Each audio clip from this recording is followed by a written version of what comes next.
بسم اللہ الرحمن الرحیم۔ السلام علیکم، میں ہوں اقبال سحر اور آپ دیکھ رہے ہیں ریئل نیوز ورلڈ۔ ناظرین، IMF کی شرائط میں اضافہ ہوتا چلا جا رہا ہے۔ ذرائع کے مطابق IMF کا سرکاری اداروں کی نجکاری، بجلی، گیس اور پیٹرول کی قیمت میں اضافے کا مطالبہ۔ عالمی مالیاتی فنڈز یعنی IMF نے حکومت کے سامنے خسارے کا شکار سرکاری اداروں کی نجکاری، بجلی گیس کی قیمتوں میں اضافہ سمیت دیگر مطالبات پیش کر دیے۔ ذرائع کے مطابق IMF اور پاکستان کے درمیان تکنیکی مذاکرات ختم ہو گئے۔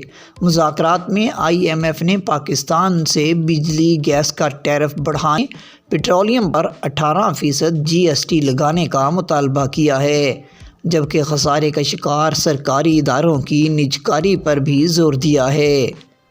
ذرائع کے مطابق IMF نے نجکاری کے ذریعے معیشت میں ریاستی عمل دخل محدود کرنے اور سرکاری اداروں کے ریگولر آڈٹ کا بھی مطالبہ کیا ہے۔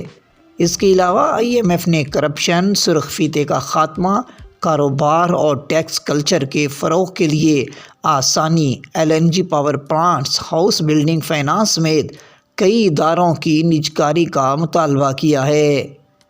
ذرائع کا کہنا ہے کہ IMF کی جانب سے PIA اسٹیل مل سمیت دیگر اداروں کے نقصانات میں کمی لانے پر زور دیتے ہوئے کہا گیا ہے کہ معاشی ترقی، سرمایہ کاری، روزگار کے لیے ادارہ جاتی خامیاں دور کی جائیں، جبکہ سرکاری اور نجی اداروں کو یکساں مواقع اور سہولیات فراہم کی جائیں۔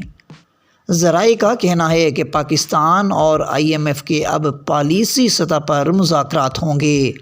مزید اپڈیٹ کے لیے ہمارے ساتھ وابستہ رہیں۔ اگر آپ نے ہمارے چینل کو سبسکرائب نہیں کیا تو پلیز کر دیجئے اور بیل آئیکن کو پریس کرنا مت بھولیے تاکہ ہماری نئی ویڈیو کا نوٹیفیکیشن بر وقت آپ تک پہنچ سکے۔ کمنٹ باکس میں اپنے خیالات کا اظہار کیجئے۔ اللہ حافظ۔